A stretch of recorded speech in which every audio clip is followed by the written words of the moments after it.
Students, welcome back to my YouTube channel. आज मैं आप लोगों के लिए बीएससी सेकेंड ईयर बॉटनी के सेकेंड पेपर के एक इम्पॉर्टेंट टॉपिक के नोट्स लेकर आई हूँ। हमारा टॉपिक है स्वपरागण, जिसे इंग्लिश में सेल्फ पॉलिनेशन कहा जाता है।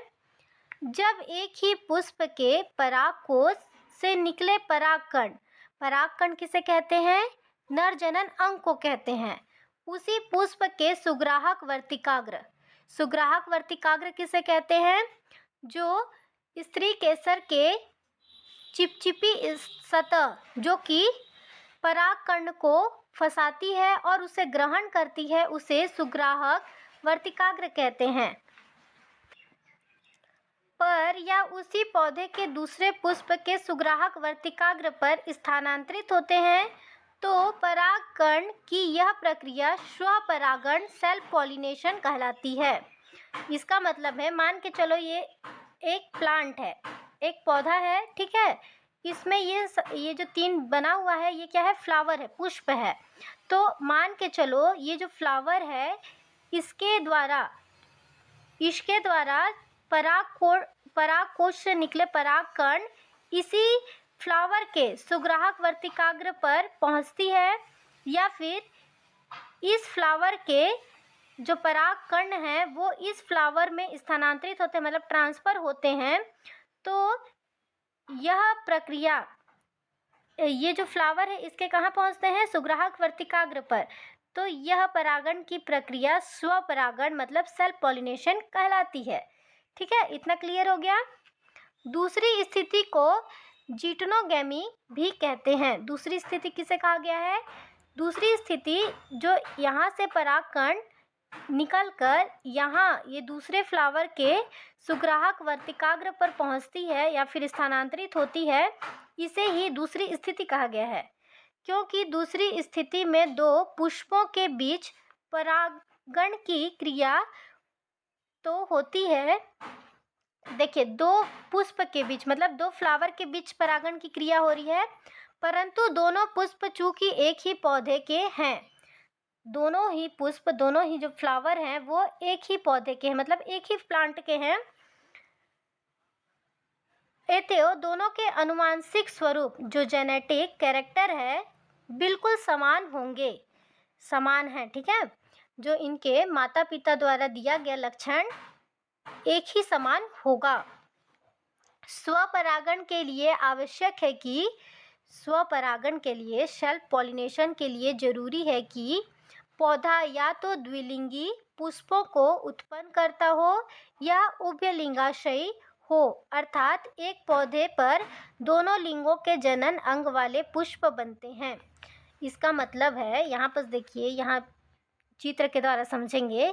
ये हमारा प्लांट है और इस फ्लावर में नर एवं मादा दो लिंग, ठीक है, दो लिंग हो तो यहाँ पर ही वो क्या कर लेंगे? सेल्फ पॉलिनेशन, स्वपरागण कर लेंगे, ठीक है। नर का जो परागकण है वो मादा के सुग्राहक वर्तिकाग्र पर पहुंच जाएगी और इनका स्वपरागण कंप्लीट हो जाएगा, सेल्फ पॉलिनेशन कंप्लीट हो जाएगा।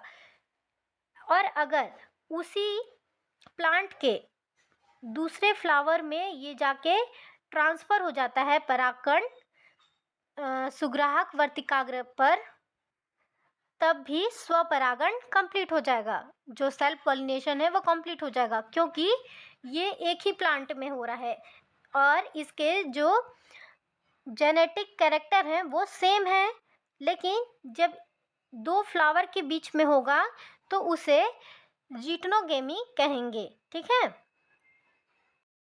आगे देखेंगे स्वपरागण हेतु अनुकूलताएं, एडॉप्टेशन ऑफ सेल्फ पॉलिनेशन।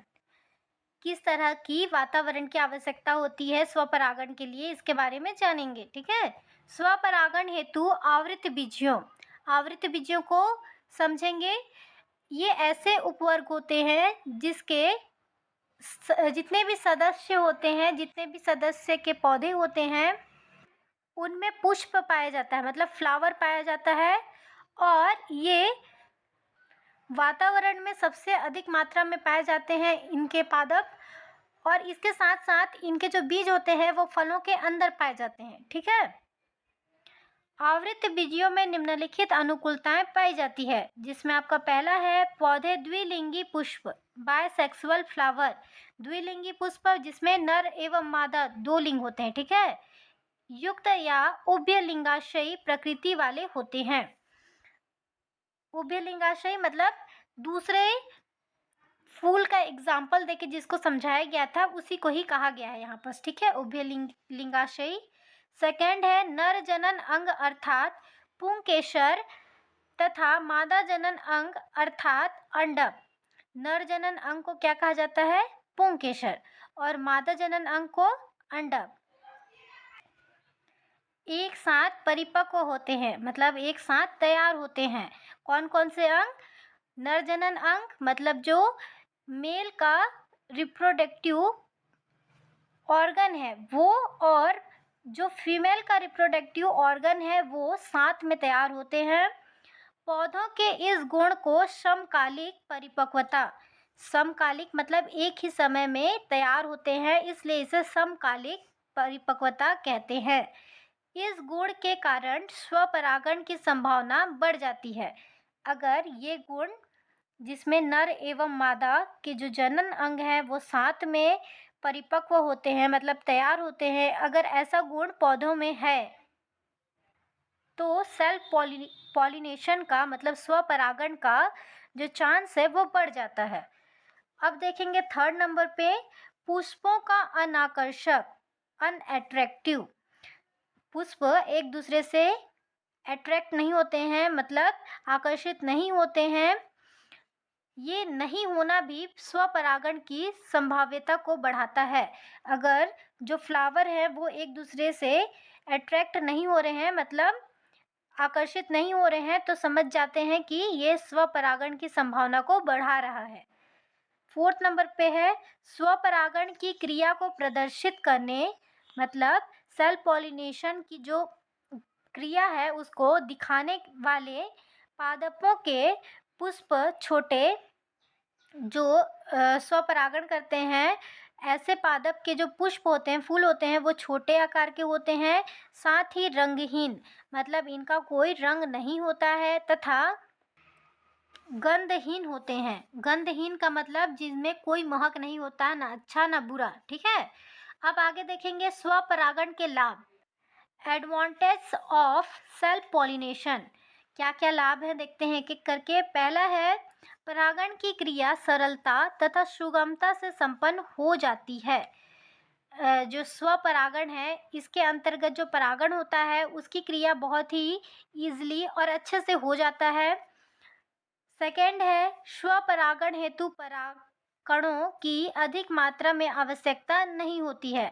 जब एक ही पौधे के फूलों में परागण किया जाता है जिसे सेल्फ पॉलिनेशन कहते हैं, उसमें जो पराग कण होती है उसकी बहुत कम मात्रा में आवश्यकता होती है, ठीक है। थर्ड नंबर पे है अधिक वेस्ट नहीं होता है परागकण। थर्ड नंबर पे है स्वपरागकण से उत्पन्न होने वाले पौधे शुद्ध मातृ पौधे के नस्ल वाले होते हैं। जो सेल्फ पॉलिनेशन करके कण उत्पन्न किए जाते हैं वो बहुत ही शुद्ध होते हैं, ठीक है, और मातृ पौधे के नस्ल वाले होते हैं। फोर्थ नंबर पे है पुष्पों को सुगंध, मकरंद स्रावित करने तथा आकर्षकत्व हेतु रंगीन होने के लिए अनावश्यक रूप से ऊर्जा का अपव्यय नहीं करना पड़ता है। जो स्वपरागण के लिए पादप चुने जाते हैं उन्हें ना सुगंध के लिए, मकरंद स्रावित करने के लिए और आकर्षण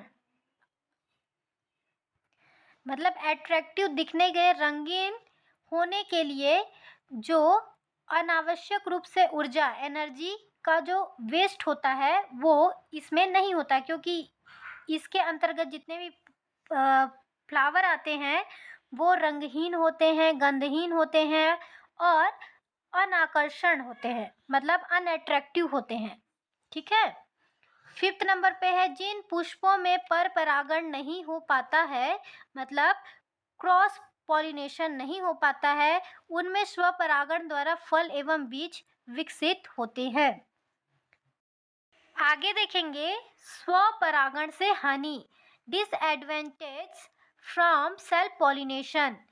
जिस तरीके से हम लोग अभी स्वपरागण से लाभ देखे, उसी तरीके से हम अभी स्वपरागण से हानि अर्थात नुकसान के बारे में जानेंगे। जिसमें पहला है, स्वपरागित पुष्पों से विकसित फलों में बीज संख्या में कम, हल्के तथा छोटे बनते हैं।